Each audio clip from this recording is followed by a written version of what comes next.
Hey, beautiful friends and family. I just am here with your midweek encouragement on a Wednesday, and I just really want to share with you something that the Lord's been speaking to my heart in hopes that it will be an encouragement to you. The truth is, a few weeks before the brevity of COVID-19 really started hitting the United States, I was just asking the Lord one question, and it was, Lord, what does it mean for you to be my keeper? And little did I know how timely his response would be, really, and that what he spoke to me would prepare me for the season we're living in right now. And so I just want to share that with you also. Excuse me. When I first asked the Lord what it means for him to be my keeper, he took me to a passage of scripture in Isaiah chapter 41, and I just want to read verse 13 for you all. It says, "For I am the Lord your God, who takes hold of your right hand and says to you, 'Do not fear, I will help you.'" And he is the Lord that takes hold of our right hand. He takes hold of our hand. And in Psalm 63, verses 7 and 8, it says this: "Because you are my help, I sing in the shadow of your wings. I cling to you. Your right hand upholds me." And now in some translations it says, "Your righteous right hand upholds me." And I just found so much comfort in the picture that the Lord was giving me through those passages of scripture, that I was walking hand in hand with him, that his hand was upholding me and holding me. And it was with this beautiful picture in my head that God was giving me, and that he was keeping me, walking alongside me and upholding me with his righteous right hand, that the implications of COVID-19 really started to change my world. The world as I imagined it suddenly started changing. Suddenly I went from being surrounded by 26 of the most beautiful, creative, and intelligent young minds, my students, to being at home.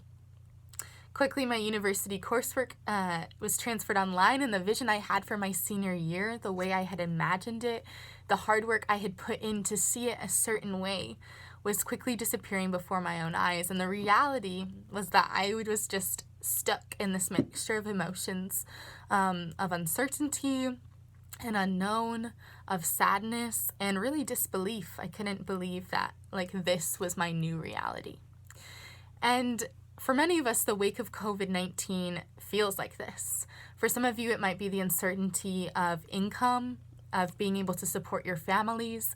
It might be the unknown of walking through the aisles of the grocery store and wondering if you're going to find what you need, or if what's available to you has been purchased by someone else. Maybe it's having to speak to your loved ones through a window, not being able to hold them or embrace them, or wondering if your friend who's a healthcare professional is going to contract COVID-19 themselves. And in many ways, it can feel like we're walking through a dark night. And I know for me, it felt like that for a couple days. And those are certainly not places that we want to stay. In fact, you might be thinking, I wish I could just escape. Can't I get away from all of this? When will everything return to normal? That's a question I hear a lot. I just want it to go back to normal.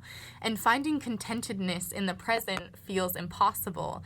And escaping feels like a viable option. What can I do to escape, to get away? But in the midst of all of that, the Lord just reminded me again of the picture that he gave me of his righteous right hand upholding us, that he was walking alongside me and my hand was in his. And Psalm 90, verse 14 in the Passions Translation says this: "Let the sunrise of your love end our dark night." And God is our keeper, and he keeps us also in his love and from a place of love. And it's from that place of love that he offers us one of the greatest treasures, and that's rest. Psalm 23, verse 2 in the Passion Translation says this: "He offers a resting place for me in his luxurious love. His tracks take me to an oasis of peace, a quiet brook of bliss." And we don't need to escape our current reality because God is keeping us in the present. In the morning when we wake, the sunrise of his love is lavishing us in abundance. The God who promises to uphold us with his righteous right hand, who promises to walk with us our hand in his doesn't just promise to do those things when in the easy seasons, when everything appears to be good and perfect and life is going great and you don't have any cares or worries. Those aren't the only times when God is holding our hand and upholding us. And so because he's our keeper, God is walking with us right now in this moment, in the days that will come. And because of that, we can experience his oasis of peace. We can experience a resting place in his luxurious love and a quiet brook of bliss in the midst of our fear, in the midst of our uncertainty, in the midst of the overwhelming nature of the unknowns that feel like they're coming at us. God is keeping us in the present, and he's keeping us under his shadow always. And it's from that place that our fear and our uncertainty and all of that is traded for joy. And just as Psalm 63 says, as I read earlier, we can sing in the shadow of his wings. In his shadow, we are hidden in his strength, and the joy of the Lord is our strength. So God's keeping us, and that is what it means for him to be our keeper, that we can walk through the darkest night and know the sunrise of his love. We can know that God's walking beside us, hand in hand, upholding us in righteousness. We don't need to escape our reality, because his kingdom reality is that we have access to an oasis of peace, a resting place in love, a quiet brook of bliss where the Lord gives us his song of joy to sing in his shadow. Now, before I go, I just want to make it really practical, because the truth is I'm never content for God to give me revelation or something or speak to me without showing me how I can make it practical to show and share with others. So I just asked the Lord, how can I show other people that you're my keeper? And the Lord just simply said to me that I could show others that he was my keeper by keeping them. And as I made others feel known and remembered, they would know that God is my ultimate keeper. Now, that has so many amazing outworkings, and I'm sure that you can think of some, but I just want to inspire in you some ways that you can keep your brothers and sisters. Perhaps it's ringing your elderly neighbor to see if you can bring them some food or some toilet paper or whatever. Perhaps it's sending a bit of happy mail to someone, dropping a note in the mail to say, hello, I'm thinking of you. Perhaps it's doing what my family and Debbie and Tyra Mueller did the other night, and we had a FaceTime dinner together, which was so fun.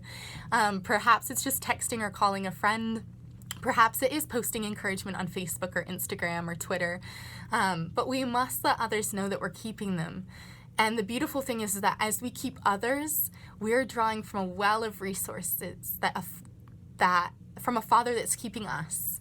And we have so much to offer the world in letters of love, in texts of peace, in telephone calls of joy and bliss.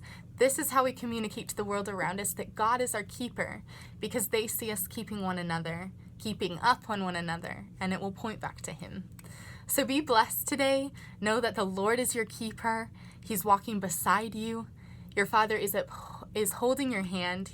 He's offering you an oasis of peace, a resting place in his luxurious love. So let's sing together in his shadow, because God's good.